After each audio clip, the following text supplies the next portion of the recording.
Menggapai Nur Muhammad. Konsep Nur Muhammad bukan sekedar doktrin kosmologi sufistik, tetapi telah menjadi paradigma pemikiran dan amalia bagi seluruh aktivitas kehidupannya dalam bentuk musyahadah Nur Muhammad. Musyahadah Nur Muhammad terdiri dari 3 peringkat, yaitu yang pertama, mengenal diri dan asal kejadian diri. Kedua, mematikan diri. Dan ketiga, menyadari akan sir Allah dalam diri.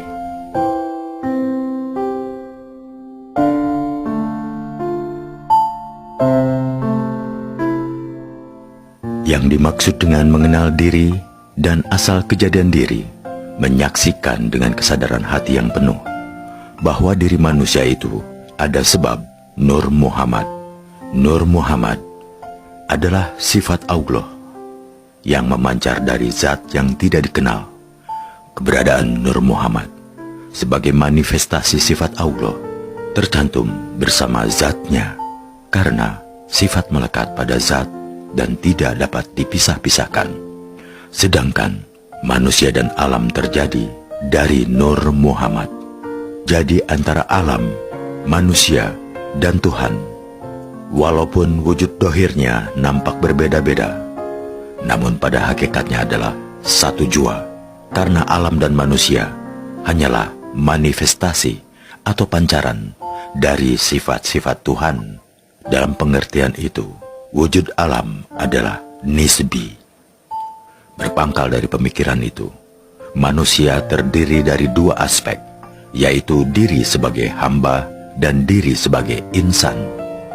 Diri sebagai hamba terstruktur dari 4 unsur alam, yaitu tanah, air, angin, dan api. Sedangkan diri sebagai insan terstruktur dari anasir mada, madi, mani, dan manikam. Diri yang diliputi oleh anasir mada, madi, mani, dan manikam naik derajatnya dari statusnya sebagai hamba menjadi seorang insan Khalifatullah. Hakikat diri insan terkandung di dalam manikam, yaitu ruh yang berasal dari Nur Muhammad. Sewaktu berada di dalam taraib, manikam dikawal oleh sahabat-sahabatnya yang 4, yaitu Jamariyah, Tubaniyah, Tabuniyah, dan Uriyah. Tubaniyah mewakili istilah jisim latif dari unsur air. Tambuniyah mewakili istilah jisim latif unsur tanah. Uriyah mewakili istilah jisim latif dari unsur api. Jamariyah mewakili istilah jisim latif dari unsur udara atau hawa. Keempat-empat sahabat ini tidak lain adalah daya malaikat Jibril, Mikail, Israfil, dan Israel. Jibril dan Mikail melambangkan sifat jalal dan jamal Allah, sedangkan Israel dan Israfil sebagai itibat sifat kohar dan kamalnya, atau dalam tasawuf Jawa juga dikenal dengan sebutan saudara 4 atau dulur papat. Mereka senantiasa ada bersama-sama diri, membimbingnya menuju kehidupan anak insan yang sempurna, yaitu yang sadar akan asal muasalnya dari kehadirat Tuhan yang Maha Esa. Yang dimaksud mematikan diri sebelum kematian, mematikan diri dalam konteks ajaran tasawuf bukan berarti bunuh diri, tetapi maksudnya selagi manusia masih hidup, hendaklah memasuki alam kematian dalam kehidupan nyata. Dengan kata lain, mematikan diri adalah mati dalam hidup yang diusahakan secara sadar, yaitu dilakukan dengan memfanakan diri ke dalam liputan Tuhan Al-Hayyu melalui musyahadah Nur Muhammad. Mati dalam hidup tidaklah berarti hancur dan musnah. Dalam kematian ini, manusia memasuki alam kehidupan yang sebenarnya, yaitu Hayyun. Di dalam Hayyun, wajah Tuhan dapat dipandang, sedangkan memandang wajah Tuhan adalah pengalaman yang diidam-idamkan seluruh penghuni surga. Mati dalam hidup menjadikan hidup semakin hidup. Sedangkan menyadari akan sir Allah dalam diri berarti membenamkan segala rasa dan kehendak ke dalam liputan ruh idafi yang berada di relung hati yang paling dalam, yang menjadi sumber kehidupan, yang menjadi tajalli Allah. Sir berasal dari Nur Muhammad, hakikat manusia. Kesadaran ini dinamakan kesadaran hakikat, menjadi intipati ma'rifatullah. Dalam tasawuf mengajarkan, barang siapa yang telah sanggup menenggelamkan dirinya ke dalam kesadaran musyahadah Nur Muhammad sehingga mampu menyaksikan hakikat wujud yang satu, maka ia dapat menjadi manusia sempurna karena perilaku dan segala aktivitasnya senantiasa berada dalam liputan murakabah Allah.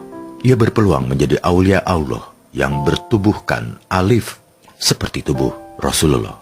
Alif adalah itibar bagi sifat hayyun Allah yang tidak pernah mengalami kematian.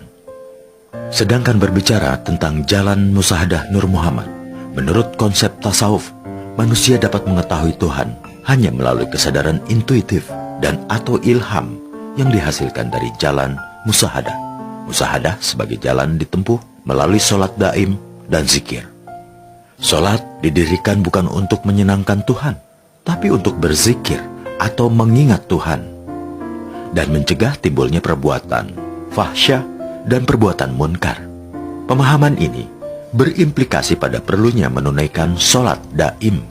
Sholat daim ialah zikir yang diamalkan sepanjang masa, tidak pernah putus, di dalam diam atau bicara, sambil beristirahat atau beraktivitas, ketika tidur maupun bangun, senantiasa sadar akan liputan la haula wala quwata billah, sehingga seluruh gerak tubuh adalah bagian dari gerak sholat. Sedangkan zikir dapat melenyapkan sifat-sifat hamba pada nafs insan. Apabila nafs terliputi zikir kalimat thayyibah la ilaha illallah, kesadaran nafs akan liputan Tuhan kepadanya menyelubungi hati dan pikiran.